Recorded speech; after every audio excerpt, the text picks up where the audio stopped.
now. We just gotta wait for our new. Hey guys, welcome back here today. Gonna be talking about a Toyota Tundra today. I know this is not straight up BMW. It's not a BMW, but unfortunately BMW does not offer a half-ton pickup. And I kind of need that for the business that I do. So originally I was using an X5, towing with an X5, picking up parts and all that good stuff. And it's kind of not enough to do what I need to do. So I went ahead and bought a Toyota Tundra. This is a 2012 Tundra 5.7. Bought it for a very good price. It needed a transmission. That's what the guy said. This is a Midwestern truck, so it's been, majority of its life has been in what's called the Rust Belt. So there's not a whole lot, but there's evidence of rust underneath the chassis and all that stuff. You know, there's a first thing that I did was drop the transmission pan and drain the oil, then drop the transmission pan, and it's evident that the oil is burnt. And there's flakes and evidence of debris within the pan, so maybe clutches, copper, so on and so forth. This is our transmission cooler. All right, so pan is off. You guys saw that. Remove the pan. Started to disconnect all the harness from the transmission. That's been done. You can see dry shaft's been removed. Disconnected the front dry shaft as well there.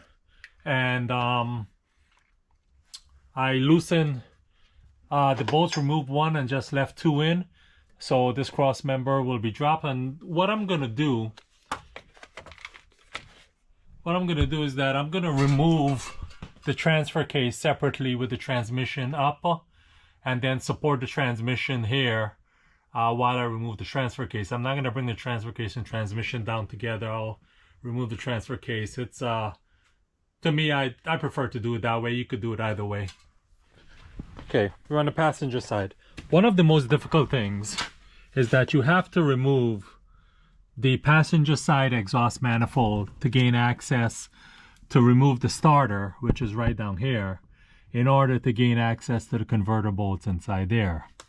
Now, if this truck was not in a rust belt, it wasn't going to be as hard as it was, because all of the bolt heads on the manifold that secure the manifold to the head was rusted. That's normally a 12 millimeter. It's all rusted out. You couldn't. That's no longer a size, so you couldn't loosen the bolts. And the difficult bolts are right here, here, and here. So pretty much these two are the most difficult bolts to access, to remove. I was able to do it without jacking the engine up on this side here, just maneuvering a ratchet from up above here and a short extension here, and I was able to get that out right there. Everything is still in place, and then from this side you were able to get a few of them with an extension and a flex, and same thing on this side with an extension and a flex. You were able to get it out. You can see this shield. This is the air injection pipe shield. I had to cut that out. This is very bad. You can see the nuts here, how bad they are. I couldn't really get a socket onto these, and many times it came out with the stud. Like in this case here, you can see how bad that is right there. Okay. The socket that I used was a this extractor. It's a 12 millimeter, but it gets in there and just grabs the head, and you can ratchet it out like a socket. This was awesome. This worked pretty good. Okay, driver side.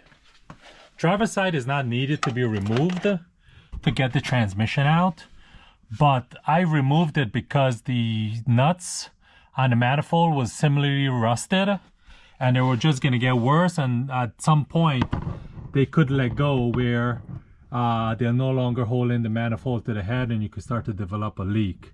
So I removed those, so I had to make sure that I replaced the studs and also replace the nuts, and then as part of that we're gonna coat that with a high temperature paint and kind of protect that here.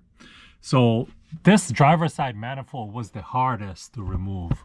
You know, the same two bolts here, but you can see here you've got very limited access. This to get these bolts, to get these two bolts here, right here and here, was not easy. I had to loosen up the engine mount bolt. You guys can see that right there, right here. And then there's another one on this side here. I had to loosen that out and loosen it on both sides.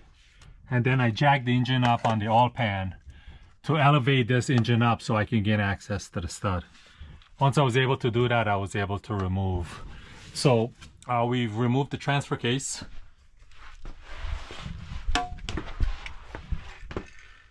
So transfer case has been removed, the cross member has been removed, and we've supported the engine in the back with a jack stand on the block through the lower oil pan. So right now the transmission is just hanging down, and as you can see, everything is pretty clear. Just got to remove one more bolt for the harness and then start taking the bolts out and then get the transmission jack underneath here. Okay, so we're gonna get the I'm gonna work and get the top bolts out. I'll leave one or two of the side bolts in, and then we'll get the jack underneath here and remove the rest of the transmission. Okay, pretty easy, not that bad. It's not as hard. I know a lot of us don't have a lift, but this wasn't that bad. Update on our transmission removal. We've got one of our Amazon 60 bucks transmission adapter. Goes bolts right into, hooks on right, take off the top, puts right into there. It's bolted on the bottom, and then it's you've got adjustment for this, but I think personally I put this the wrong way, but for removal it's not going to be a difference because I think this is supposed to be in the back so you can adjust the tilt back and forth.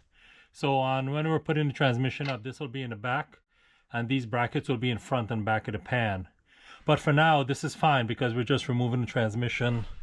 We went ahead and removed all the bolts on top, all the bolts on side except one bolt here, and same thing for the other side. We've strapped the transmission down across, and we'll go across the other side. We'll show you what we did there. This is ready to come down. Okay, same thing on this side. Took all the bolts out. All that's left is this one 40mm bolt right there. We'll remove that. Transmission has been secured, chain has been tightened up here.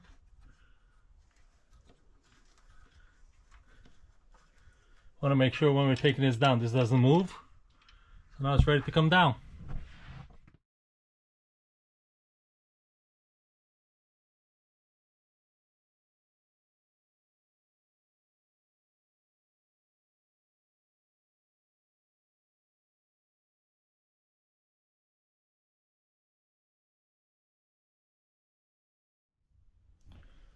All right, transmission's out.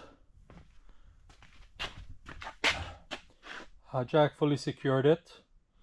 Held it properly, got it out. Pretty good. Now we just gotta wait for our new transmission delivery, which is about 1 month out.